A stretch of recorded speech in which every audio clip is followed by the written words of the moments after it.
Here. It looks like we've got Celeste and Bonnie. Enya saying hello from cloudy India, so I'm sure it's probably pretty late for Enya. Heather is here, Noreen. We've got someone from Sydney checking in. It's dark, 1 a.m. there, so burning the midnight oil. Renat, Tina, we've got Robert saying hello, which is great. Kat, Samten, Corinne, Celine, who's in France. Excellent. It's so good to see all of you, and as usual, I'm super excited to show you what you all have been making this week at Sketchbook Skool, in the schoolyard as part of Sketchbook Skool classes, or just as part of your own artistic exploration.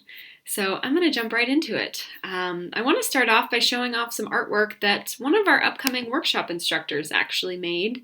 Jane LaFazio is getting ready for a mixed media garden workshop with us, which I'm super pumped about because I love gardening, I love flowers, all of that. I love it, and I can't wait to kind of incorporate that into my art. But Jane has been sharing her mixed media explorations with florals and gardening, which is super fun. And it looks like Jesus and Lisa are also here, which is great. Good to see those familiar faces and names, and Maria as well. But so many people are kind of working on garden imagery right now. I think it's really appropriate for some of us. It's summer. It's a great time to be outside, and we've got lots of things growing and flourishing. And if you're like me, maybe wilting in a really, really dry heat spell. But I hope that your garden's doing well. Another student, Chris, did these lovely flowers from their backyard, which are really beautiful and clearly attracting pollinators, which is really fun. And another student, Elena, did this really beautiful watercolor rose. And I just love how the spread turned out. And she's got some beautiful lettering on the left side, calligraphy that I could never even dream of mimicking. It's so beautiful.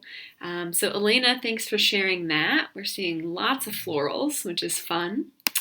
And I also want to share some art for folks that have just been having fun in their sketchbooks, being playful and just really finding the joy in making art. So hanging out in the garden is something that does that for me, but sometimes you just need to sort of be playful, kind of like a kid is with a bunch of toys. And I wanted to share this art from Joanna, who's been making paper dolls out of these really elaborate costumed sketches. And she's been putting them against backgrounds and making different images with them. So Joanna, I love that you're turning your art into something a little more playful. I think that's a great idea. And another student, Jennifer, did this portrait of a friend that I thought was really fun and really playful. She has a friend who has chickens, so that's also probably why I was drawn to this image. And he lets them roost on his head and shoulders at the end of the day before he puts them up.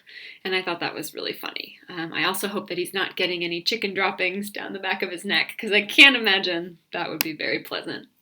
But Jennifer, thanks for sharing that. And another student, Gina, actually did this lovely little collection of birds from around where she lives in Florida. She did this little egret collection, actually for a card, I believe for Father's Day. But she got around to doing this digital drawing, and I just love the little cattle egret with a little cameo by a cow. But I love that Gina was taking, the things around her and really being playful and making almost like a little poster.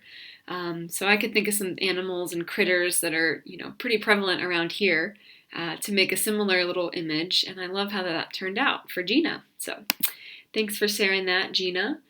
And a lot of you have also been drawing plenty of birds lately. We're seeing lots of bird drawings, and I love this goldfinch that Nora drew.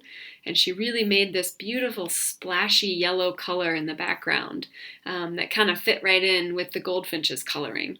And I love how it turned out. I think birds are a really great subject, and one that most of us have access to, if not in our yards or on our city streets. On the internet, there's lots of great images of birds. And another student, Mindy, made this piece of art as part of her mixed media exploration, and I wanted to share this because sometimes I get caught up in feeling like I need to fill the entire page in my sketchbook, or it's incomplete, or it looks unfinished. And Mindy here is just really showing us that you don't have to fill an entire page, and that you can play with negative space and empty white space and make something really beautiful and really effective. So Mindy, I needed that reminder, and I appreciate you sharing this in the schoolyard. I think this image is really cool, and it's a mixed media collage, and you didn't feel the need to cover the entire page, and it turned out really great. So thanks for that reminder. Another student, Mary, did her homework in our urban sketching course, and her first assignment, her first sketch on location. She was nervous about the spot she chose in these gardens and actually including a person. And I think she did a great job. And for someone's first time drawing on location, that can be really nerve-wracking. So I think Mary did an awesome job, and I can't wait to see her tackle the rest of the homework assignments for class in urban sketching. So keep it up, Mary. That was quite lovely. And another student, Natalia, is getting back to basics with starting a new sketchbook. And she talks about how every time she starts a new sketchbook, she draws her drawing kit. And I think this is a great idea, and I know a lot of us have done this, whether it's with Kosha on Draw Tip Tuesday or just on our own. But I think Natalia's sketch of her drawing kit turned out really nicely, and I love the idea of starting every sketchbook with kind of your current favorites. And seeing, as you look back, what are some of the things that you used a while ago or maybe that you use now. And I think that's a fun way to document it and also take away those scaries around that first blank page. So thanks for sharing that, Natalia. And another student, Jody, she's also focusing on birds and getting back into her creative habit after taking some time off. And she did this beautiful quail in color pencil. And I love how it turned out, the colors she achieved, and the texture in the background. So Jody did a really awesome job with this quail, and she was worried her drawing skills were getting rusty because she took some time off. But I'm so glad she's back at it, and I think this turned out wonderfully. It looks like we've got Nancy checking in, Samaya, and Joy is here, which is great. So good to see you, Joy. Thanks for tuning in. And now that I've shown a bunch of art, it's time for us to make some art, briefly, just our quick little 4-minute focus. So if you're here and just joining, or if you've been here the whole time, this is the time to get your sketchbook out. I want you to get a pen or whatever you've been using these days. I've been obsessed with my Lamy Safari, as usual. And then I picked up for my birthday some of those Derwent Inktense color pencils, which are really fun. So for today, we are actually going to focus on something that's been top of my mind. And today's prompt is that I want you to draw a pest. Now that sounds kind of cynical, but I have been battling pests in my garden. And this is an example that I'm going to work from, but you can use any sort of critter or creature or person that's been pestering you in your life lately. Just to kind of get out that frustration, put it on a sketchbook page, close the book, and just let go, right? So I've been struggling with squash bugs and beetles and things just snacking on my garden. And I don't want to dump a whole bunch of chemicals on it, and I try to use as minimal pesticides as I can. But these guys have really just been going to town lately. So today's prompt is to draw a pest, and I'm going to use this squash beetle. You don't have to use that as your pest.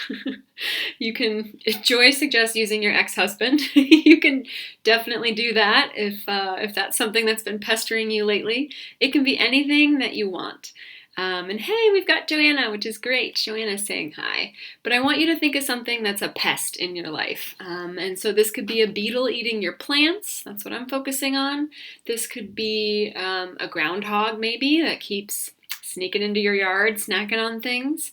It could be a mosquito. It could be a fly. Or an ex-husband, as Joy said. So whatever that means for you, I'm going to start our timer, and I want you to draw a pest. So I'm going to draw this annoying squash bug who thinks that he feels entitled to the squash that I'm growing. But I want you to draw whatever it is that maybe is pestering you these days. And for me, I think this is just kind of a funny way to sort of let go of those things. Not everything is in your control, obviously. So for me, I can't keep all the bugs out without dumping a bunch of stuff on my plants. So I kind of have to live with them to some extent. And sure, there are some natural things that I've tried and that I can continue to try, but for me right now, drawing this guy and just putting him on a page in my sketchbook, maybe even admiring that he kind of looks sort of majestic and maybe cute in a really weird way, but maybe just admiring him for, the way that nature made him, and ignoring the fact that he snacks on the vegetables that I've, worked so hard to cultivate. But yeah, I'm just going to focus on this guy, and, he's got some redeeming qualities when it comes to aesthetics. He's a little showy. He kind of looks like he's got this, intense armor. So I'm going to try to appreciate this annoying beetle for who he is. I think I'm getting a little too philosophical about bugs right now, but that's just where I'm at. So I hope that you're drawing right now. You're drawing some sort of pest or something that kind of fits the prompt, or you could just be drawing anything right now. Honestly, drawing anything that makes you happy. But for me, this is what I'm going to focus on. And this will be my first drawing of the day. And yeah, Heather says cute bug. I think he is kind of cute. I don't want to admit that, but he definitely kind of has some cuteness to him. Also nice color. I mean, I would totally maybe dye my hair that color. I think it's quite a nice chestnut shade.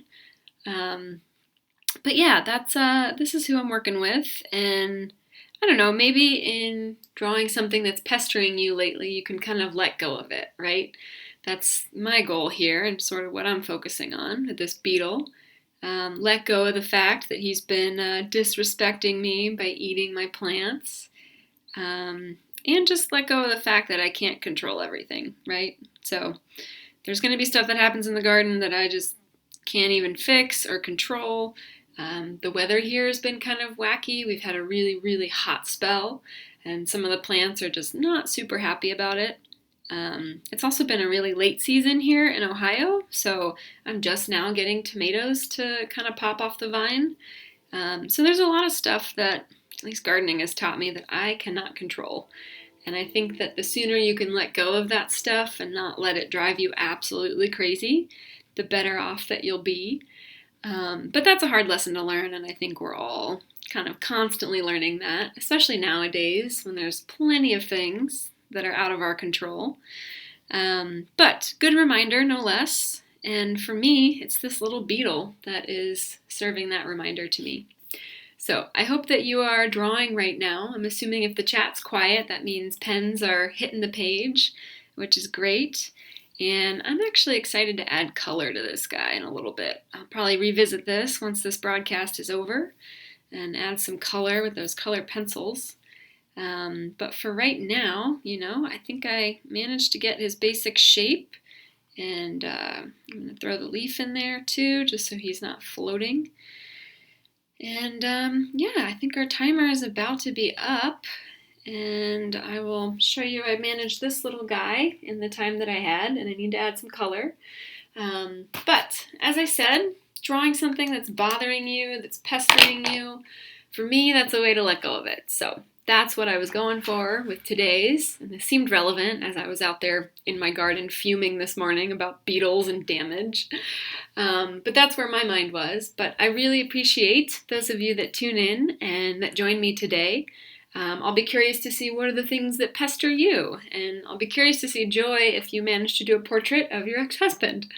But definitely share those in the schoolyard using the Student Bulletin topic. I would love to see it.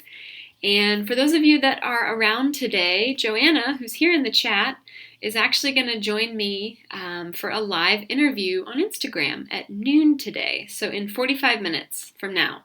I'm going to be chatting with Joanna about her creative process and her journey as an artist, and that's going to be happening on our Instagram channel. So if you are here and you just can't get enough of Sketchbook Skool and want to hear from us a little later, I'm going to be chatting with Joanna. And Joanna's a lot of fun. She's a really great artist and just a really fun person. So I'm excited to chat with her on Instagram, and I hope that you'll join us over on the Sketchbook Skool Instagram channel. That's at 12 Eastern. And I'm really glad you guys joined, and I hope to see what you made. And I will see you right back here next week. And I hope that you have an awesome weekend and that you get to make some art. Thanks for joining.